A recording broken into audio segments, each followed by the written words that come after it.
everyone. Welcome to another Vitruveo download.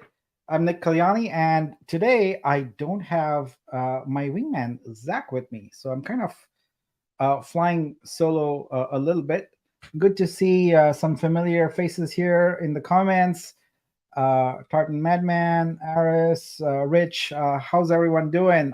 I fly a bus. This is really nice to see you all.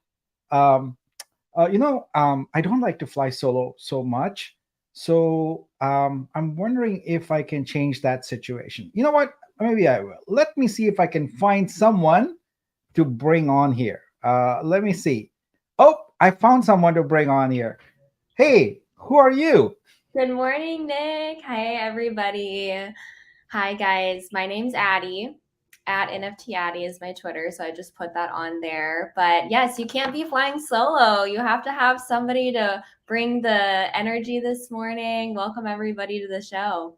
So let me tell people who you are and what you're doing here today. So Addie is someone I worked with before, and she is going to essentially head up all our investor relations, communications, follow up, things like that, because we are starting to communicate with a fairly large number of investors, and keeping everything straight for me by myself is a bit of a challenge, and we need to make sure that investors get their documents, etc., that they are asking for, any questions answered, any meetings set up, all of that on time. And so Addie is doing that. So welcome, Addie, to the team. It's great to have you back. Now you are in Miami for Art Basel, yeah? Yes, yes. So I am in Miami for Art Basel, and thank you, Nick, for that lovely introduction. It's so good to be back. It's always great working with you, and it's really exciting. There's a lot of movement and activity for the growth of Vitruveo, especially on the investor front. So it's very exciting to be here at Art Basel. It's been a crazy year. The energy is insane. The crypto community is so tightly bonded right now. Everyone's coming together, everyone's celebrating each other, and super welcoming and friendly. That's probably my favorite thing about Miami is the crypto community is really nice. The tech community is really nice. People are working on really cool projects, and they all want to help and support each other. So it's been a lot of energy and definitely busier than ever. That's cool. So, you're just sort of getting your feet wet. We haven't had a chance to have but maybe two meetings. Uh, Tell me, have you already been talking to, any investor leads, any prospects there at Miami? Yes, so I have gone to an event specifically for startups. That was a very awesome experience. And at that event, I had a discussion with a higher up in a large Web3 investment firm, which I didn't even realize those exist, but there's specific companies just for investing in Web3 now, which is really exciting. And her and I were just talking about the positive impact of art, both in the real world, natural healing modalities, and also the balancing effect of that art is bringing in a world that is quickly rising technologically. So she was fascinated by the project. I've also had the opportunity to speak with a lot of other investors at the event and other events that I've been at as well.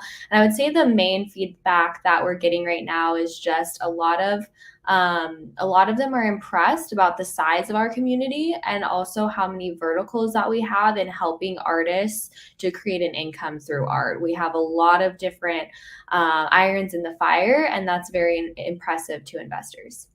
That's fantastic. So, Addie, you and I are going to be spending a lot of time in spreadsheets and also on Zoom calls at all odd hours. So, because a lot of the crypto investors are in Asia, the Middle East, etc., um, I'm used to doing pitches at 2 a.m., 3 a.m. my time. You just stumble out of bed, just clean up a little bit, and hop on camera, on a meeting with them. And so we'll be doing some of that.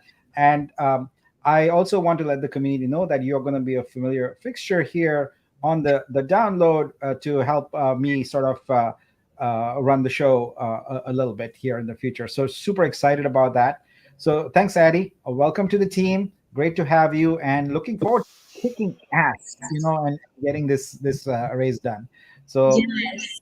all Thank right, you so much, thanks. Nick. We'll see you back again. Take care. Have a good weekend.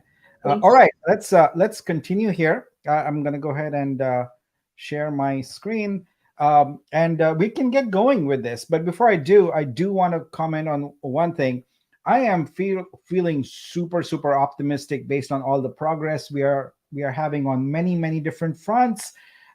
Everything from the protocol to application development to the feedback from investors, etc., and really the community sentiment also. And I felt I would reflect that by wearing a sunny hoodie today. So that's what my yellow hoodie is about. So my otherwise and Sunny, it's also a shout out to you. So I'm just kidding. It's just Sunny. All right, so let's get going here. We are here for the Vitruveo download, our week in review. It is season 1, episode 13, December 8th, and I'm Nick Kalyani. I'm the project lead for Vitruveo. Uh, we're going to kick things off here with a view at our creator council. And who better to talk about that than our very own Fer Caggiano? So, welcome. How are you? Hello, Nick. So good to be here. I had very few hours to sleep last night because I was out at Art Basel with our event, combined with One Love DAO. And I have to say, it was amazing. Super excited about it. I'm sorry I'm losing my voice. I've been talking to so many people, Yeah, but it's all we great. want to hear all about it. But before that, we want to talk about something much closer to our community. So let's now go to our open call here. So our open call ended yesterday. Tell us more about it. Well, first thing I want to say is that I am getting so many messages of people that didn't apply in time. And I will be very honest, I am not going to reopen and extend. But people know me, I can't leave people out. So if you have an entry and you missed the deadline, you can reach out directly, and I'm going to make sure that we put you in. However, you're not going to be able to go on the join curation, so you missed out on that. I don't think it's fair to people to allow other people to join later, but you're going to be able to still enter for the Genesis drop. So I am embracing everyone. I can't not do it. And we have like 918 in total entries. So I was expecting to be somewhere close to the 1,000. So that is pretty much the number I was expecting anyway. We always had the up to 2,500 as a reach goal, but I never actually wanted to be that many, because I believe that for our very first drop we should have a smaller group that is very committed, super dedicated, and they can help us with the beta testing. So that is the objective on the Genesis drop.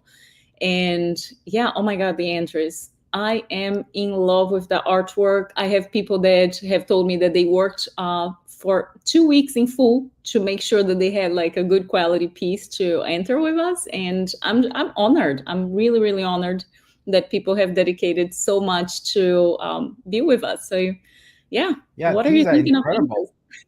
entries? These are fantastic. Uh, okay, so let's talk about what happens now. So we got almost 1,000 entries, and we've got some in the wait list that you're gonna handle personally. So what's the next step?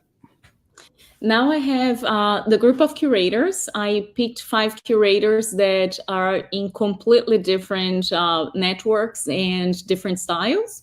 So those curators are going to help select the artwork for Times Square. So I wanted to be very clear that I am not choosing that, because I would be in so much trouble. There's like too many people to please. I can't personally Yeah, choose that. So I put that burden on other people. And they're amazing curators. They're super excited, really they say it's an honor to be the curators for the first drop. So they're working on the selection of the 50 for Times Square.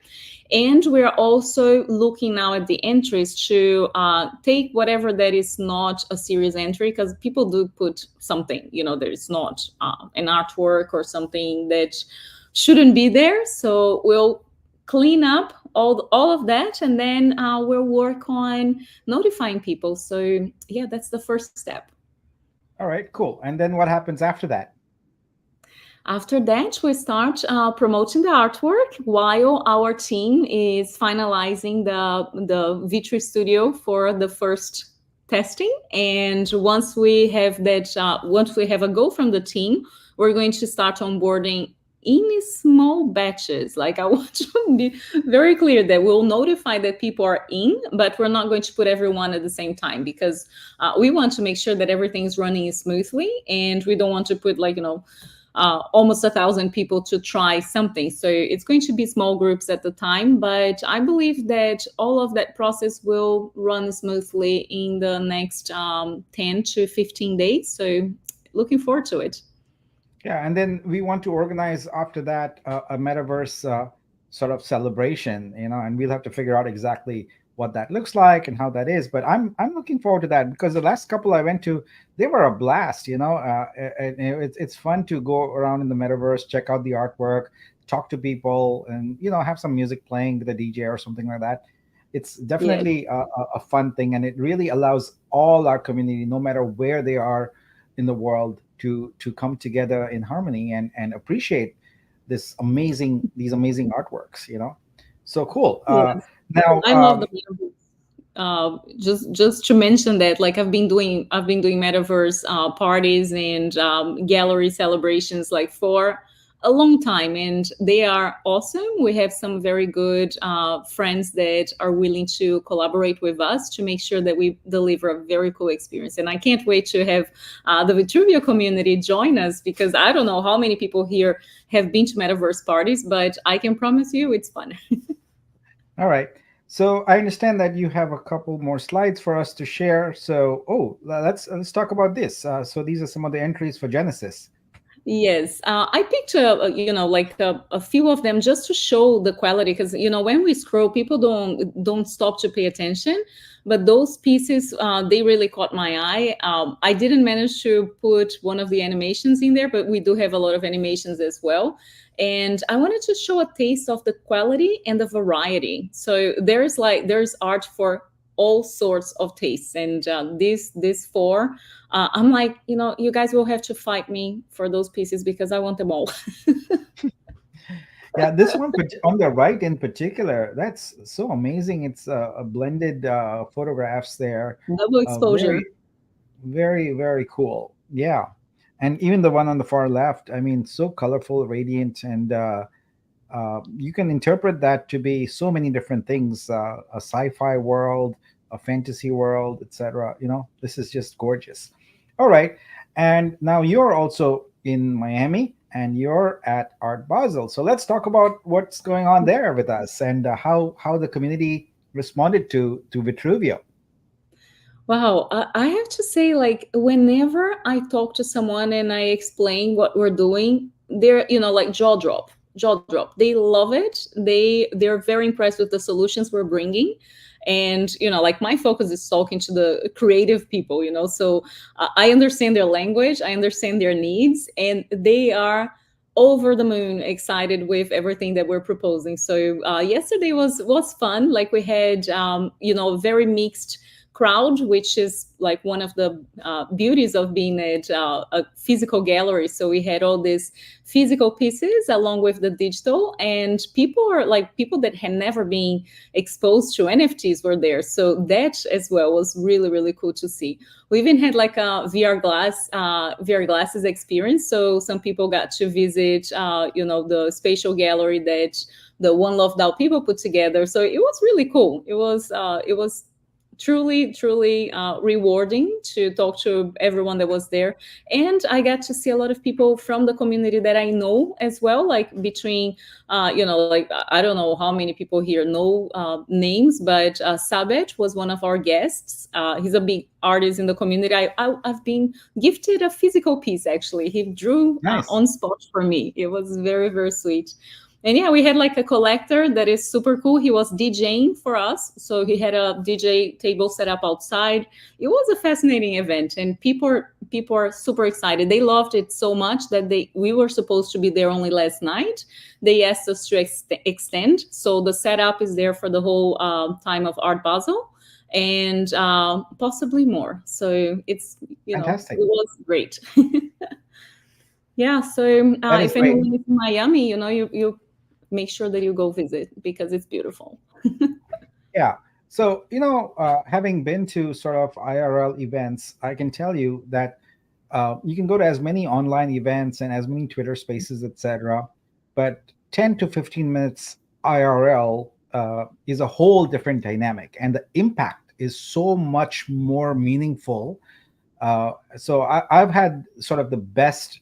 I've created the best business contacts, the best friends, and the best actually business deals. In person. So yeah, we live in a remote world. Zoom is rules and all that, but there is still no replacement for in-person interaction, especially when it comes to the creative arts. Yes, agreed. Thanks, Yeah. Nick. Cool. Well, thank you, Fer. Appreciate it. You've got a busy week, busy week ahead with all the curation and all of that. And also, you and I spend so much time every day with the Vitru Studio team. So I'm going to give them people an update on that a little bit here. But that is coming along swimmingly, and I just love the attention to detail, because we are building an enterprise app there, and the team is really really pulling out all the stops to make sure that it's robust and scalable, because we want to get as many artists on there as possible. So it's very exciting. So thanks. Have a good weekend, and we'll have you again on the download in the future, right? Thanks. Fantastic. Yes. Thanks, Nick. See Thanks, ya. everyone. Yeah, so if you are in Miami, please visit the Vitruveo show there. All right, let's continue with our download. I have a lot of important information for you today. So let's start with our development. So, a couple of things.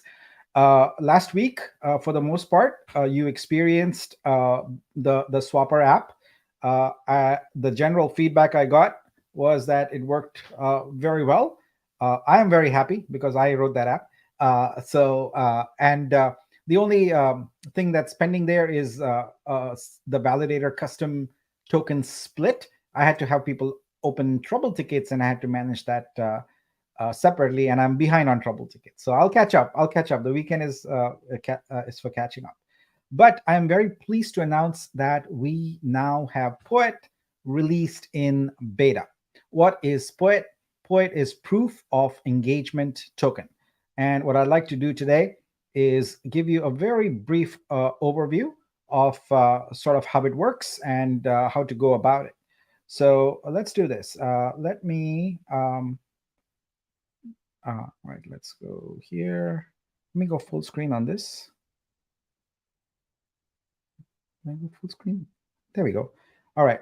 So a Poet essentially allows you to create engagement tokens. It's similar to POAP that you might have experienced on Ethereum, etc. So I have a throwaway email I use in Gmail. I'm going to log in with that. And what that's going to do is give me a one-time token. So let me go find that. Or you know what? I shouldn't have maximized this. So I'll move this out of the way and come back to it. So let's go here, and we should have, there we go, got a token. So let's copy that and then bring this back here. Whoops. All right, so paste that in. All right, now I already set up an account earlier. I haven't configured it or anything because I didn't want to spend a lot of time just clicking through the whole thing. But the basic concept of Poet is that first and foremost you are an issuer. So when you sign up, you can be an issuer, and I created a little issuer here called Demo 1.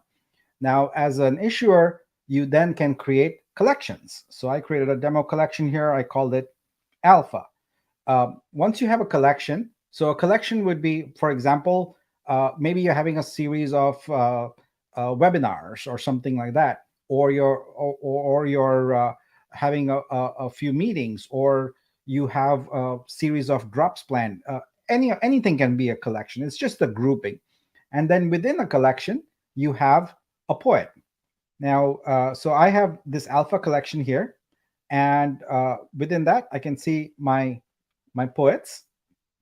So I've created one, uh, just using random data, but basically the poet is has an image associated with it, and it has a link associated with it, and it has a claim key associated with it. So what you basically can do is issue to your audience the link, or you can give them a key, and when they sign in, they can claim the poet. So this particular one has one of 20. So one has been claimed out of the 20 issued, and it's currently active. So that's basically it's as simple as that. So now there's a lot more to it, in the fact that once the poet is claimed, it becomes a real token in your account, and that real token then is used for token gating. You can use it to control access to different things. You can give them to the ability to have premium content and things like that. So let me show you this particular token that I collected. So I'm the one of 20 here. And you can see here that it was issued by Demo 1, the issuer I created. The collection is alpha. The event type was a virtual, so that you can have a physical event type or a virtual. And here's the details. So this is actually on chain right now. So this is on testnet, on Vitruveo testnet. I'll go to that in just a moment.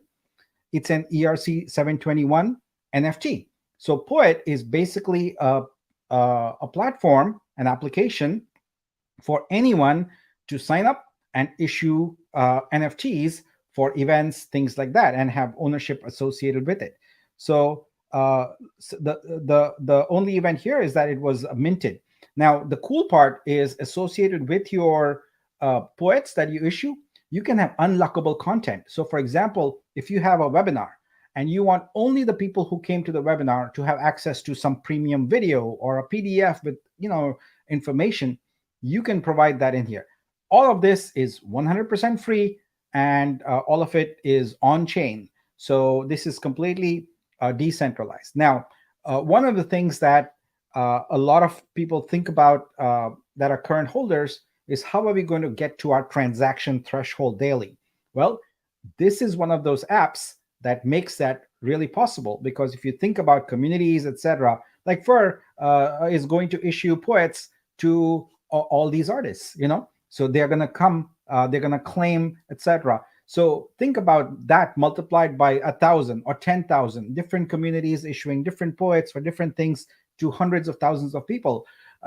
We intend to have this very popular in academia also, where you complete a course, you get a poet token.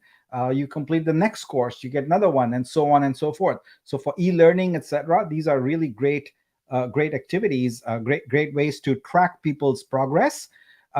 And even in enterprise scenarios, if you attend workshops, things like that, you can get poets issued to you. So what I'm going to do here is I'm going to move this over here and go to the testnet. So that's Test Explorer Vitruveo, and I just claimed this just shortly before I hopped on the download. So you can see that my token was minted, and you can see here that it was for the poet contract. So this is all online, on-chain transactions that are going to happen because of Poet. So it's in beta right now. So we'll probably just test it a little bit, maybe over the weekend, Monday, Tuesday, and then we'll release it. It's still as the beta to everybody, with an informational video on how to use it and some guidance. But what we are doing is, initially, just so we can sort of have some degree of control over who's creating poets and for what. When you create a poet, we'll approve it. So there's a little button we have to press, it gets approved, and then your poets are available and ready to be issued. So yeah, so this is really really exciting, and we are super uh, excited about having the Poet app available and ready. So let me see. I'm going to take a moment here to see if there's any questions related to some of the material we've talked about, so I can answer those as we go, because sometimes it's better to get them answered as we are going.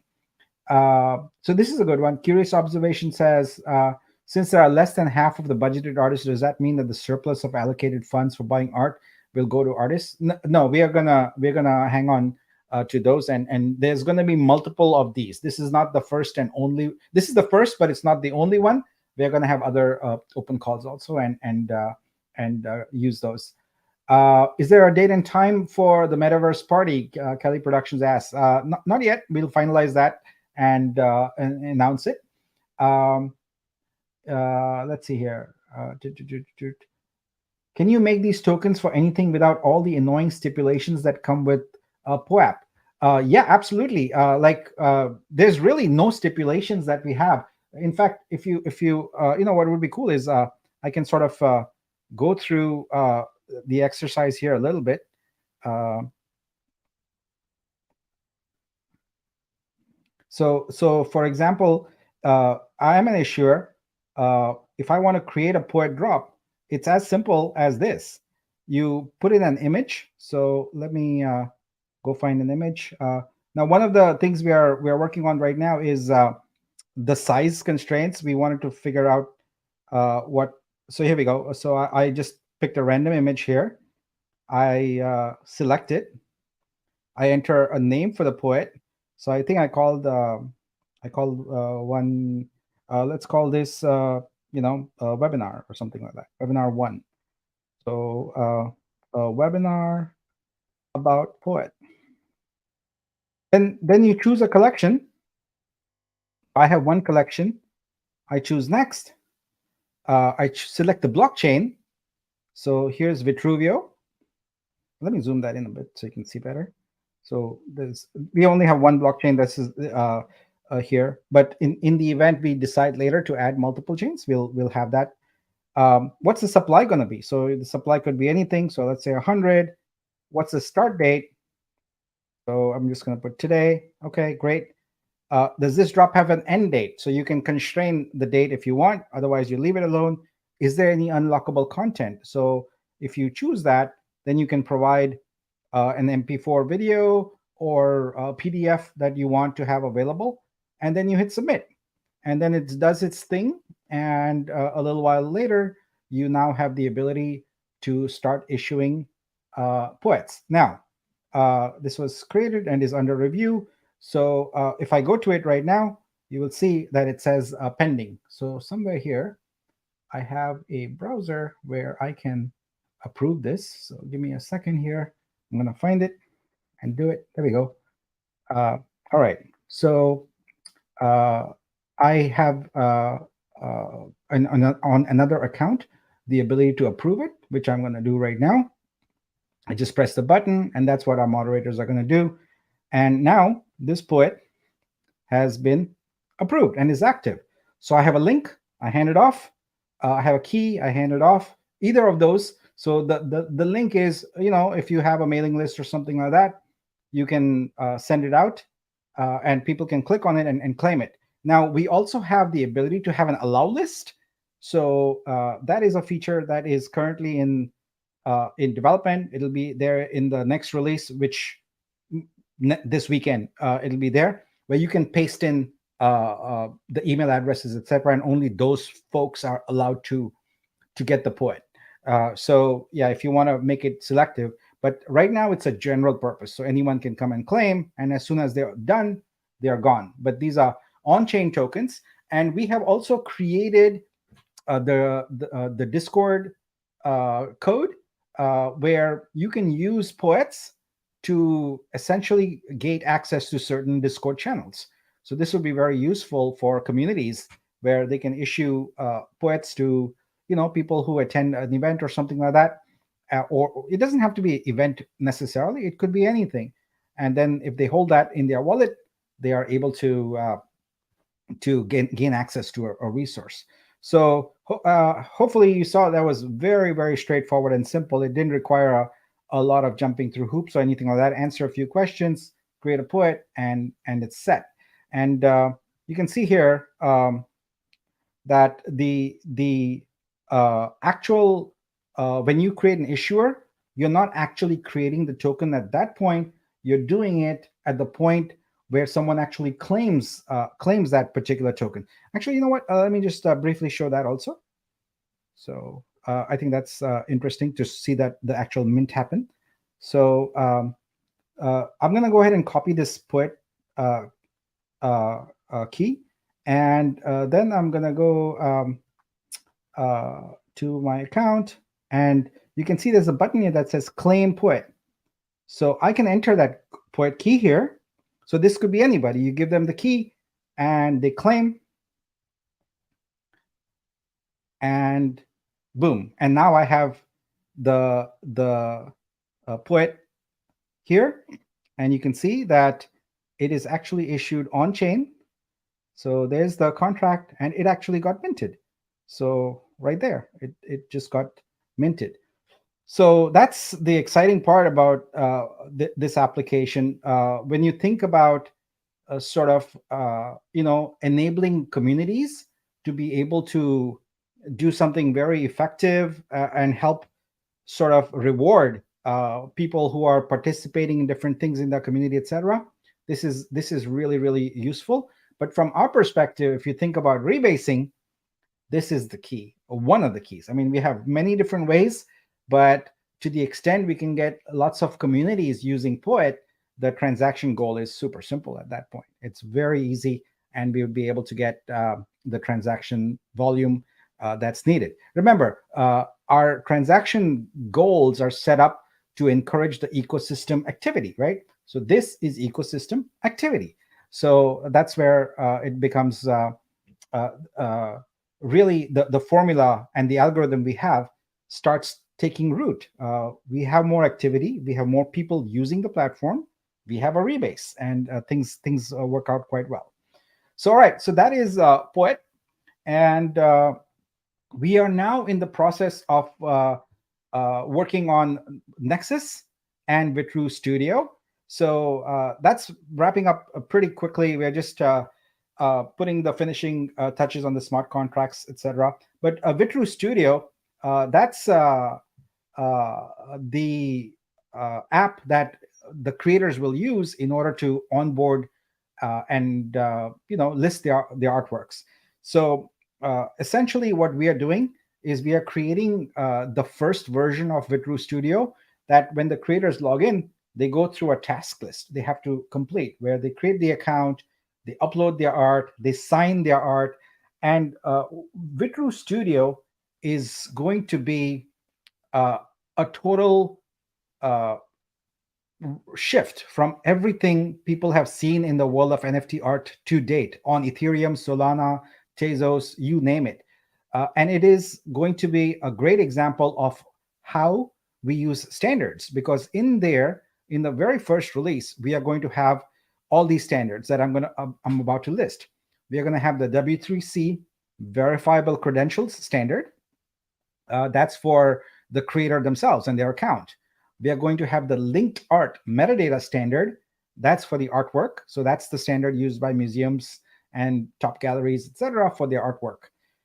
The next thing is we are going to use it's called the C2PA, the content provenance and authenticity initiative standard, in order for the creators to sign their media files to cryptographically prove that they created them.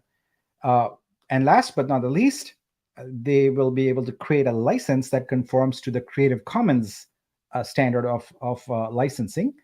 And speaking of that, we are working also with our in-house counsel, Jamelia, in order to create a very flexible but enforceable license sort of terms of service and license agreement. Because what we want to do is make sure that we are prepared and have within our blockchain and with to the creators a communication regarding DMCA. So DMCA takedowns specifically. As many of you might be familiar, the Digital Millennium Communications Act, I believe, is what DMCA is. Uh, a copyright owner or copyright holder can issue a takedown, and if you have the capability, the technical capability to take down, and you don't, then you're subject to fines for each violation. We obviously don't want those. So while we are decentralized, the fact remains that a creator can go and take it down. And we do need to have the ability to deactivate things when we know that they're obviously, theft or maybe they're illegal. And so we need to keep that capability. So as long as we keep that capability, now the DMCA requirements also come into force. So there's a lot of this work going on behind the scenes to create all the rules and create all the administrative tools, etc. Because uh, if you ever read one of those reports about all the behind the scenes moderation, etc., that happens at YouTube, Facebook, etc., there's a lot of it that goes on. Now we are not a social media platform, so we don't have to worry about that. But when artworks are listed, or we go into music, etc., when something is uploaded by someone that is infringing on a copyright of someone else, we have to be able to take it down. Otherwise, as in the organization, we would be subject to fines in whatever jurisdiction this occurred. So all of this has to be factored in. It's a lot, but we are dealing with it, and I'm very excited with the progress. Everything is converging here at the end of December, early January. It's coming together really, really well. Now, the Swapper DApp, just to bring that up again, has basically been online now and will remain online for until we do maybe a couple days before we do the Nexus drop. So I think I have a slide for that. So yeah, so we've had hundreds of on-chain transactions. So as I mentioned, I'm going to be following up with the validator token split. I'm handling the tickets. Now, it's going to stay online until about 2 days before the Nexus drop. So that could happen any day now. And so you can keep doing those swaps, etc. The intent of the Swapper DApp is to merge your allocations, or to swap from a hacked account to a new account, and so on and so forth. So that, I believe, has served its purpose, because we've seen a lot of activity around that. We also had this week the OTC, and so I wanted to give you a quick report on that OTC sales there. So we had approximately 165,000 coins switch hands here.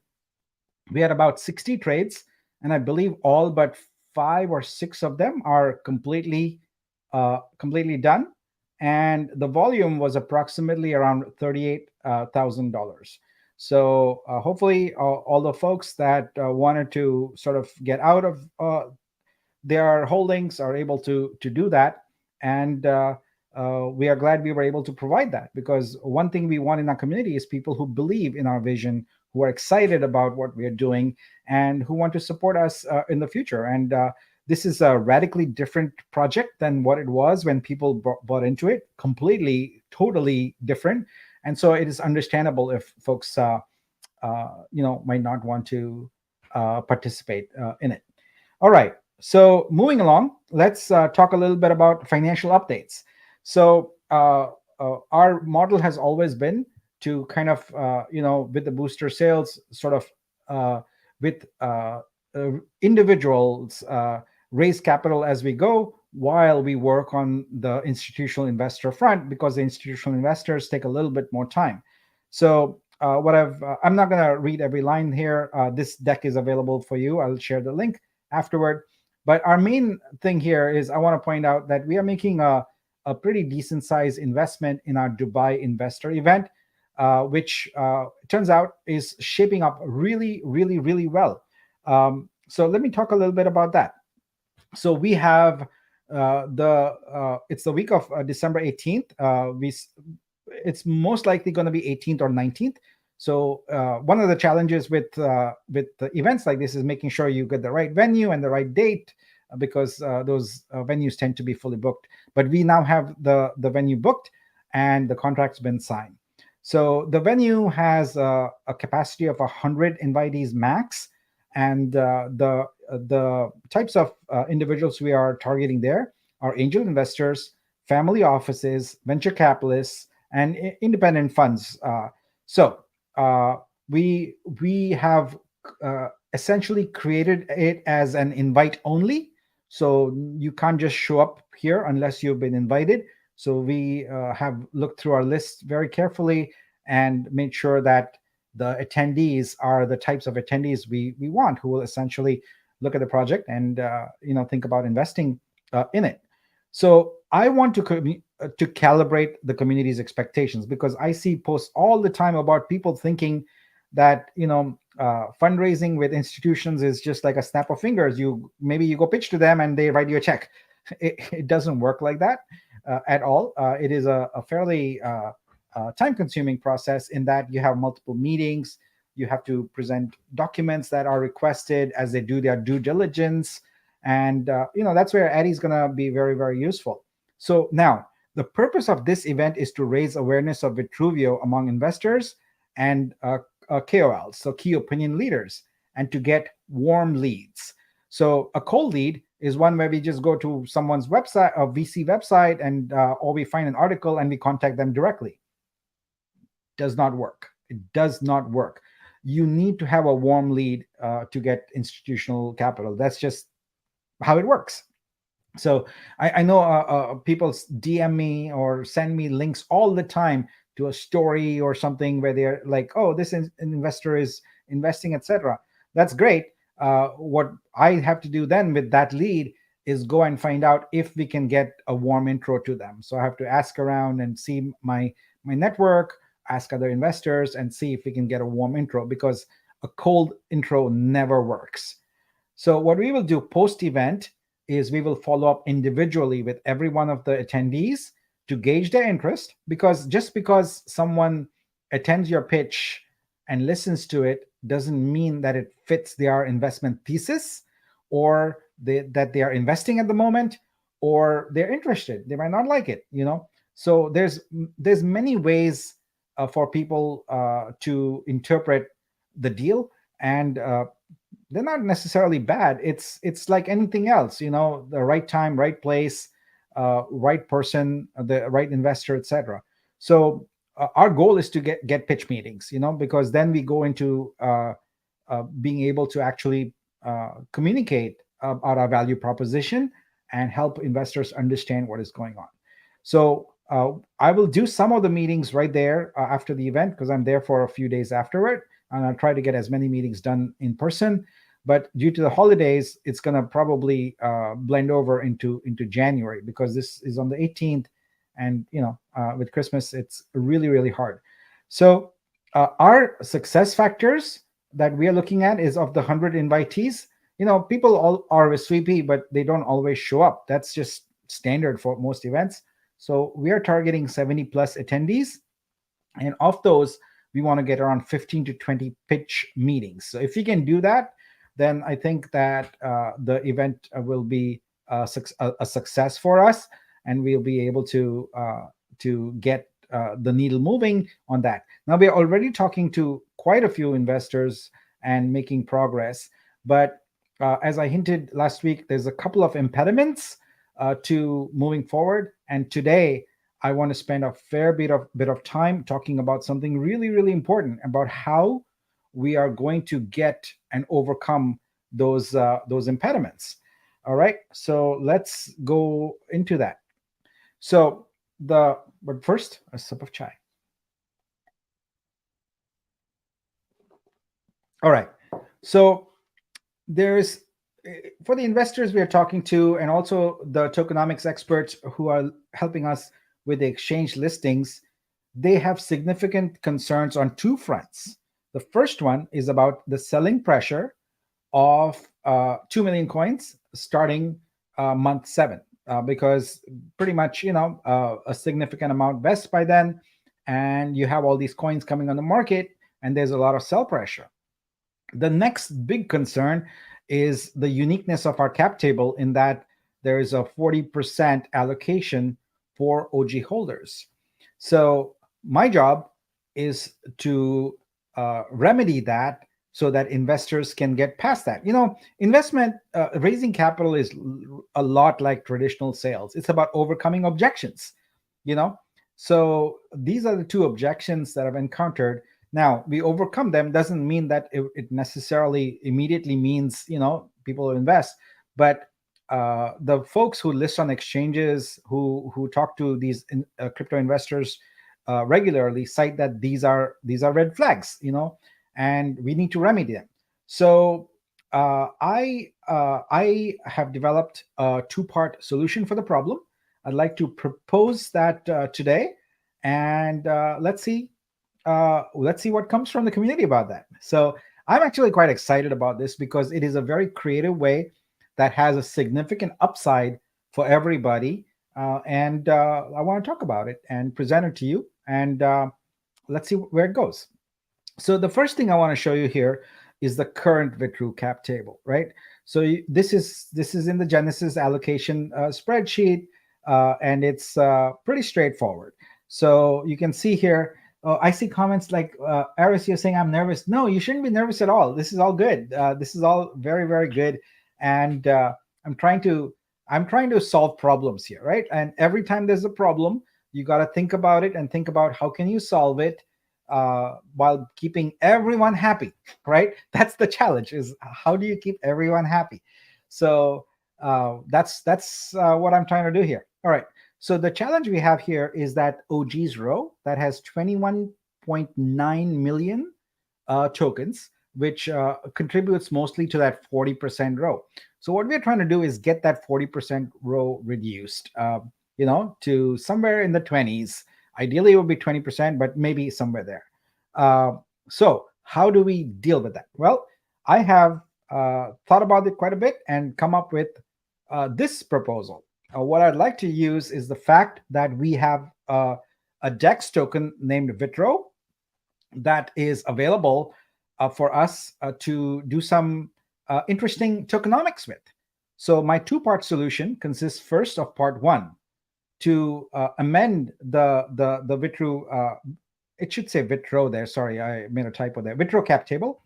So what I'd like to propose is that the Vitruveo investors have 15 million coins there, and Vitruveo investors, there are 11 million that we basically half. If you look at this here, 11 million is roughly half the row there. That's so if you round it up to 22 million, the second row of OGs, that's 11 million. So I'd like to bring those over to the Vitruveo cap table. But why would you do that? You wouldn't do that unless there was a really, really good incentive. So what I'm basically proposing is swapping 50% of OG allocation from Vitru to Vitruveo and revising the Vitruveo cap table for this. What is the incentive? Well, the Vitruveo token is on the DEX that we are building, and what I'm proposing is that the DEX trading fee, which will be 0.30% for every trade, the Vitruveo stakers, so we'll talk about that in just a moment, get 0.05% of that in perpetuity. So you have the ability to earn income from the DEX by swapping your tokens over. Now, how would that work? Well, so here are the choices for the Vitruveo holders, right? And by the way, what I'm talking about here is a proposal. You're going to hear shortly about how it'll go through the Senate, etc. The first thing is you do nothing. So I know that a large number of folks who are holders are not active in the community, etc., but there are people who are active. So if you do nothing, then 50% of your holdings will be automatically swapped to Vitruveo, all right?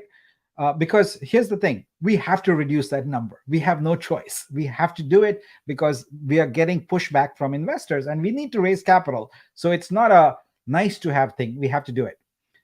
The second thing is we will change the swapper DApp to have a new feature after the Senate approves this proposal. If the Senate rejects this proposal, then I have to come up with another idea. But you'll be able to go into the swapper DApp and choose how much of your holdings to swap to Vitruveo. So you can choose 0 to 100, whatever you want. So the choice is yours.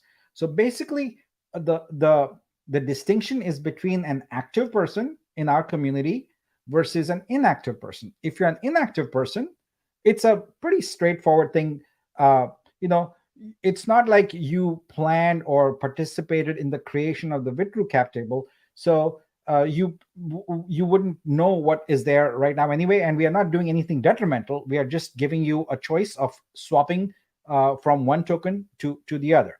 So if you are active, though, you get to decide. It's entirely your call. You can say, nope, I'm happy with my Vitru tokens. I don't want any of the Vitru tokens. I don't want the DEX rev share. And that's perfectly fine. Now, here is the biggest kicker. When you swap your Vitru tokens from Vitru to Vitru, the Vitru are 100% vested and unlocked. Bam. Instantly. All right. So that is a huge advantage. Now, you have perks with your Vitru tokens. Those will still remain based on your original Vitru allocation. So regardless of how many Vitru tokens you move over, your perks you keep. They don't change. Your revenue share you keep. It doesn't change. So there is a significant upside to Vitru holders to doing a swap to Vitru for at least half. If you want to do more, you can do more. But if you want to do less, you can do less. So Garfield asked the question, isn't that dangerous if it's 100% unlocked? Absolutely. So the Vitru token is the DEX token, and ultimately it's going to thrive based upon the activity of the DEX. So it's entirely possible that because they're all unlocked, people want to dump. But if you do that, you can't have any earnings because you have to stake your tokens in order to keep the earnings. So this is a choice for every investor, what they want to do. The tokenomics allows you a lot of flexibility and a lot of decision making, but each one can make their own decision. So when you have these Vitru tokens, if you don't want any of the future income from the DEX, then and you don't want to hold them, then you would sell them. But we believe that a lot of people will want that income. That's the whole point. It's passive income in perpetuity, if you keep it stocked. So that's from a DEX. And all of you in DeFi know that a lot of the volume the comes from fees, all right? In the DEX, the trading fees generate a significant amount of revenue. You don't need me to tell you that. You can look at the math on that. So someone asked, what is about boosters? And here we go. So booster coins that you get will not be swapped. So you get 100 coins for each booster, right? Those sit in your account. Those are not, unless actually, yeah, those will not be swapped. Now, when you boost your Nexus NFT, your boost also applies to your Vitru conversion. So here's an example, all right? So let's say you have 1,000 Vitru. You do one boost to it. The holding becomes 1,100, right? Now you swap 50% of it. So your Vitru balance then is 600 because your boost tokens don't get swapped, right? They stay there. So your Vitru balance becomes 500. And because you boosted, you get 1% extra Vitru tokens. So your booster applies to your Vitru conversion also. All right. So, and again, just want to repeat, your perk share remains, your rev share remains. And, we've tried to, I basically designed these tokenomics to make it really, honestly, a no-brainer deal, to do this where, we'll provide a calculator for this. So you can do the math on it also. But the next part of this, I said there's two parts. This is only valuable if you can generate a lot of activity on the DEX. Now, we can't just hope and pray that people will come to the DEX and, create tokens. We are going to incentivize them to do it. And we are going to do that through Vitruscape. So Vitruscape is an easy dApp for anyone to generate their own token on Vitruveo. Specifically, though, we are going to target and market and encourage all art communities, such as galleries, museums, foundations, to create a token for their community, their artists, their collectors, their curators, their patrons. There are 19,000 galleries in the world. There are several thousand art museums. A couple of the museums we are already talking to have already asked for this. They want this. So every one of these will become a token on the DEX. It'll be traded, generating income for Vitro stakers. So we will light a fire and get and incentivize lots of art-centric communities. So we're just starting with visual arts. Now let's move into music, right?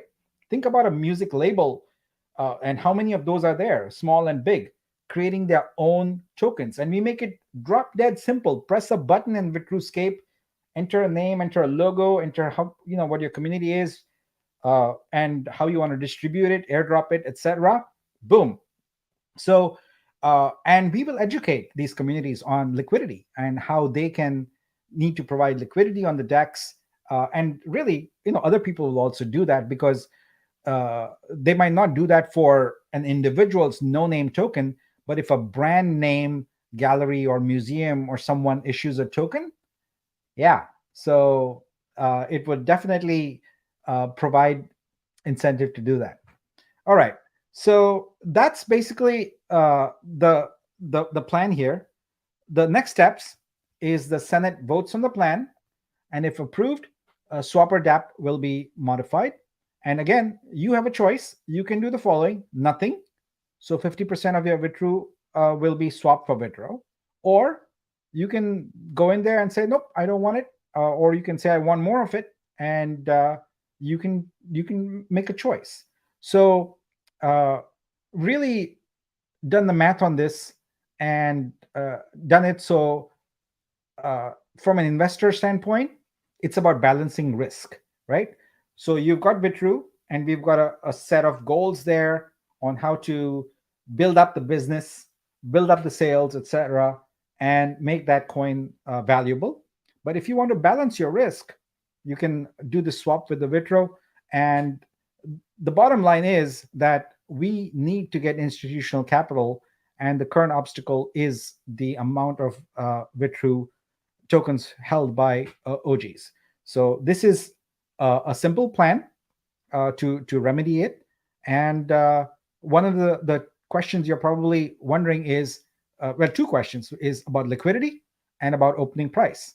So we need to consult with the same experts we are on exchange, etc., and we'll come up with those numbers. But my plan is to make the Vitro token a very strong contender, and make it a really, really good token for you to hold.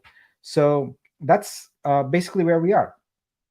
So yeah, I see Darwin the turtle jumping to wrong conclusions, but that's fine.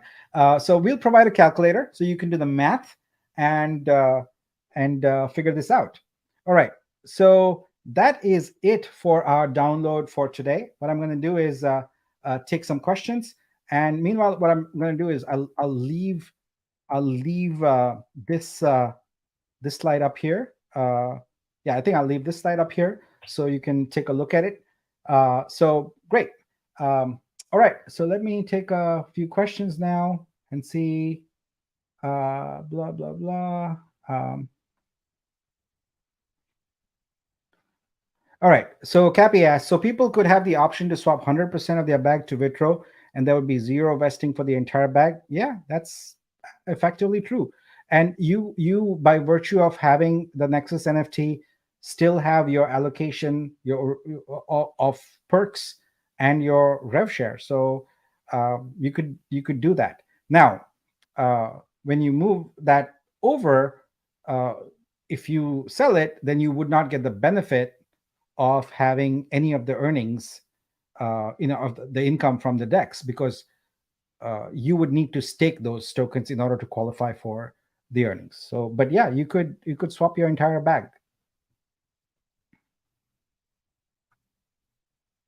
Uh, who's making the Vitro calculator?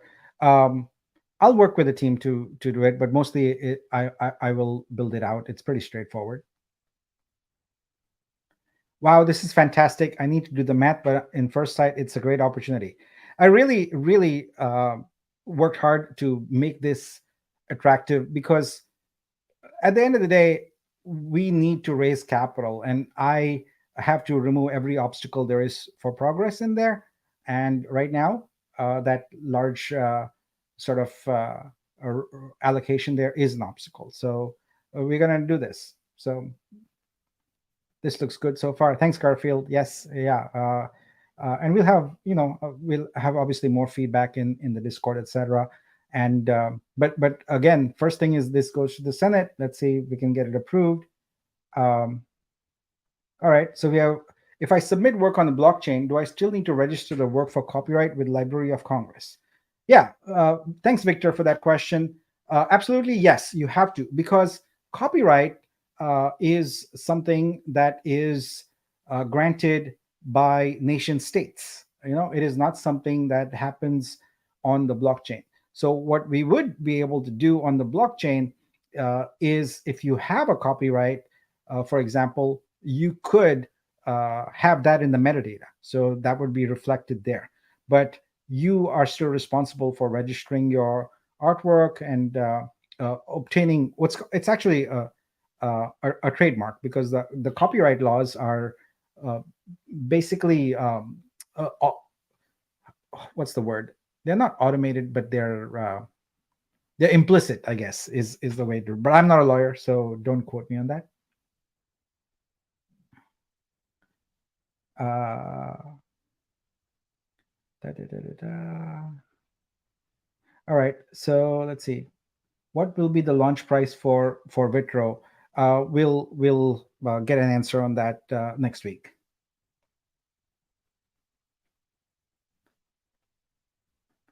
Is there different benefits for buying 7 boosters at once versus buying 7 boosters over time? Yes. So if you buy 7 boosters at once, you're considered an early bird, and you are eligible for a special 5% pool of rev share that is set up. And I believe there's only about 280 people or so in there right now, maybe a little less, a little more, something like that. So you would still qualify for that. It's a cap of 1,000 that's there. So all right. Okay, let's see here. Um, before we vote on this, shouldn't we have some assurances that VC will actually invest in this blockchain? Well, I don't know how you would go about doing that. The assurance is that they make the investment, right? No VC is going to say, "Oh yeah, if you do this, then I will invest." It doesn't work that way. And what we are doing here is, uh, again, as I mentioned, for those people who are active, you have a choice, right? You can just say, "No, I don't want to do it," and it's fine. This, but it does allow us to effectively achieve the goal of removing what is a blocker right now. But it is not detrimental at all, and hopefully, uh, an incentive for people. But because you can completely opt out of it, it's not. I feel it's a safe thing to do.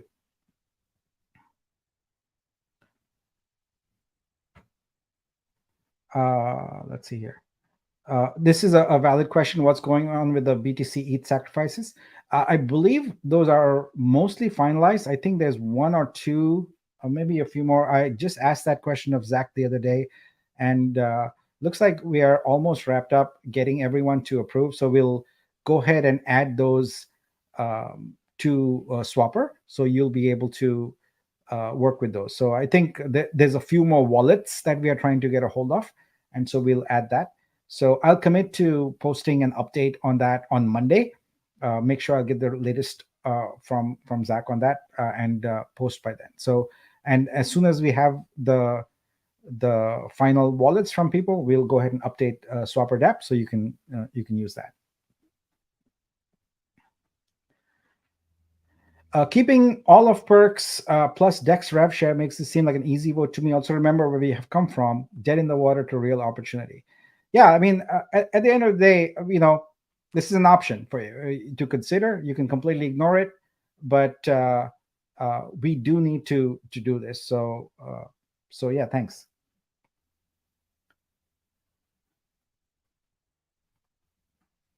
So how does the Vitro plan affect Super Booster and OG Vitro allocations value, if at all? Yeah, so there's uh, the Super Booster allocation will we haven't had many purchases. I believe we've had one Super Booster allocation. So we'll look at what that needs to be, and that'll come from the DAO share. So the Vitro investors, that's what the UXI thing is. So your actual tokens would have been 300,000. Put a multiplier on them because we are put a new scale on the tokenomics here, and so you would essentially get a share of these 15 million tokens. So it's just scaled up. It's an important. It's just like shares, right? Like you can do a share split and have more of the shares, but the math on it, the product remains the same. When will the rest of the validators be online? All right, so we met last week, and we have a game plan in place now. So we are doing two steps. The first is we are going ahead and getting the validators to do their KYC via Synapse. And the next thing is to the VTech team has already created a schedule, and so we'll be following that schedule to get the validators online. It will be a structured process, gradually onboard them. So that's the exact question will be when that schedule is finalized. That's a question for the validators team. We now have a validators team that does all the work on that.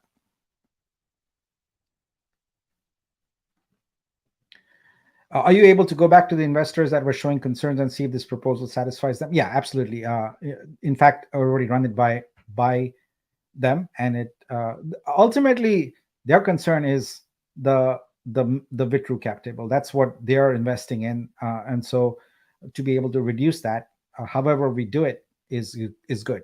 So there's a secondary concern there that maybe people didn't even pay attention to it. So let me just bring that up here to kind of show you what is going on there. So if you look at this number here, this treasury number, 15%, right? So the tokens that go out of here are going to be added back in here. So our total doesn't change. Why is that beneficial? Because then it now puts, and this is what investors are really thinking about, is long term. Now we are in a stronger position of having coins available to do a future fundraise of a significantly larger amount, maybe $50-100 million. So that's one of the primary concerns is if all a sizable portion is here, there's a significant sell pressure, and the DAO treasury doesn't have a whole lot for the future. How will the blockchain grow? And while I have a terribly hard, difficult time explaining to people in the community the reason why blockchains need capital to grow, to market and things like that, the investors understand that. They look at this and go like, well, if you're not going to have staff, you're not going to have engineers, you're not going to have marketers, etc., how is this blockchain going to grow and sustain itself, etc.? And so this solves that problem. Let's see here. The next question is a follow-up. Should I copyright my work first before submitting to the blockchain? It really doesn't matter. You can or cannot, because the copyright essentially starts the day you create the work, right? So getting an official sort of document from the appropriate regulatory body is just reinforcing that it has nothing to do with the blockchain. But again, I'm not a lawyer. I'm not especially an intellectual property lawyer, so I don't know much about this. But what I do know is the two are separate. So you can do one anytime, and it has nothing to do with the blockchain. All right. So Kelly has a question. So what do you think is the best move for some of us that didn't have an interest in dumping day one? I want rev share, but I'm assuming Vitru is a flagship here, so it's 50-50 a safe bet. Right. So obviously one needs to be able to predict the future in order to be able to answer this question with any degree of certainty. But as I thought about it, the approach I thought about is, how do you balance risk, right? And you balance risk by kind of spreading things out a little bit, right? And so the way I think about this is that there is not any significant way for you to lose, because if you think about the DEX and what we are doing with Vitru, we are trying to incentivize communities to come on there and create more tokens, etc. So the DEX is going to grow. But as it grows, the value of the Vitru coin is also going to appreciate. So either directly or indirectly, you're going to benefit. But it's a really hard question, Callie, and I don't know that I can give you like any kind of guaranteed answer. I think each of you will need to consult maybe with others in the community and figure out what that is. But I want to make sure that I provide a calculator for you that allows you to do what if scenarios. So do those what if scenarios and make your best judgment. But I wanted to make this available to you so we can address the problem at hand. All right. So question and suggestion. Is that possible? Can you remove the 0 to 100% choice? 50% is fine, and I think it's good for everyone, good or bad. Be all together ready to face. 50-50 is only right thing.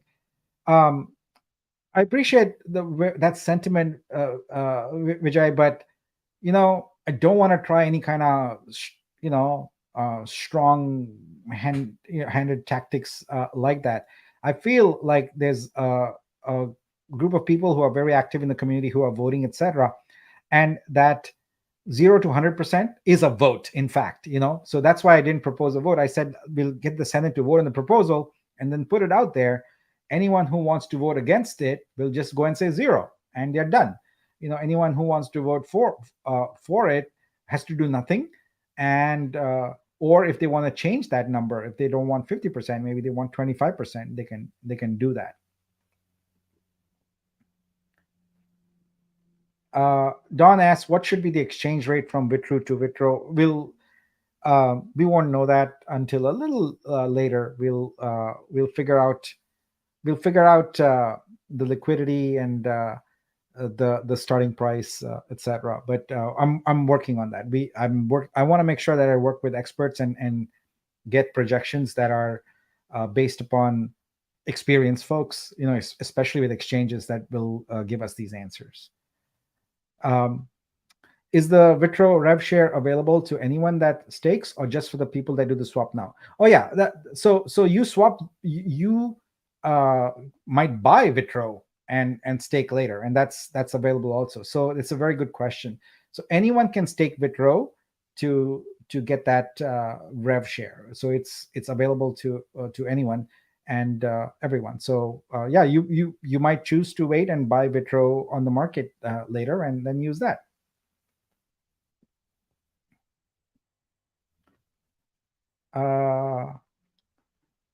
Is the 250 million max supply being kept intact? Yeah, nothing changes with the circulating supply or the rebasing or anything with the Vitru. All we are doing is moving numbers from one row to another row and giving the people who were affected in the outgoing row the ability to get Vitro tokens.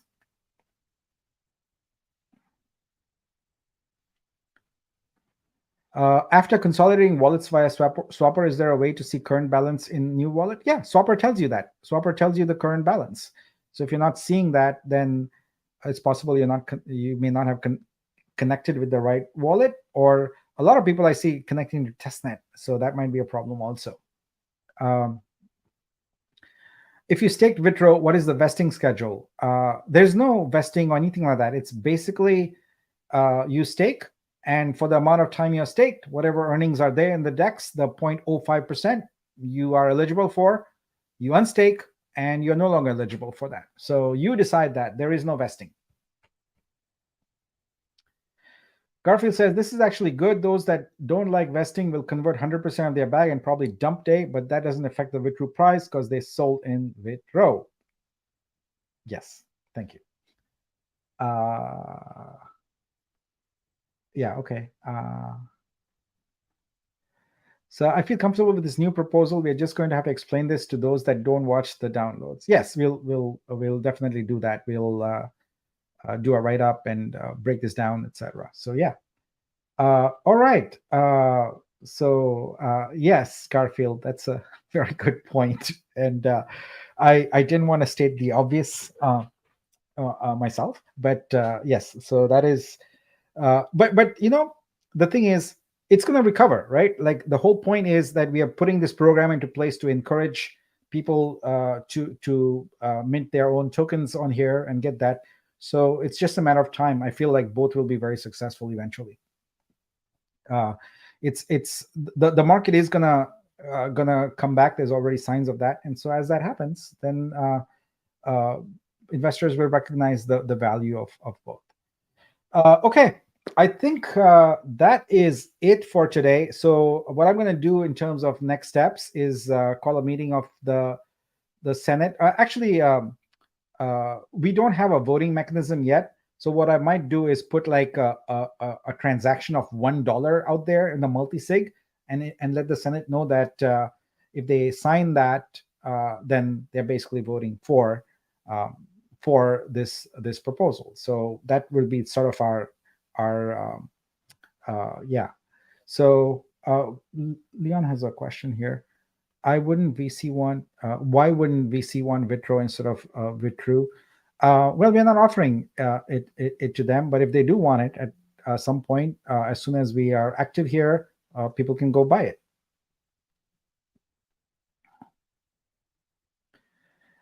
Nick, I've been in deployment for over 8 months. Now I'm back home. That's why I'm asking about my vault token in my wallet. Apex, first of all, thank you very, very much for your service. I really appreciate that. What we have done is basically transitioned from vol to the Vitru token. And right now, if you go to the Swapper DApp, which is at swapper. It's pinned in there, but it's swapper.vitruveo.xyz. If you connect with the same wallet that you used, you will be able to see your coins in there. And we are a very short period away from issuing NFTs to everyone and actually being able to have the Vitru coins in your actual wallet so you can use them freely. This is Bernard makes a very good observation. So Vitro can be listed on exchange immediately since it doesn't rebase. That is absolutely correct. It is a standard ERC20 compatible token, and so it can be listed immediately. Also, I might have mentioned it, but maybe not. I'll just clarify. The Vitru token, we are creating a wrap version of it. So that's what's going to be listed on the exchange, because it is not possible to list the Vitru token directly. It's a rebasing token. The exchanges told us that it would take anywhere from a month to 2 months to do the integration, whereas an ERC20 type token, they can list in an afternoon. So yeah. So this is the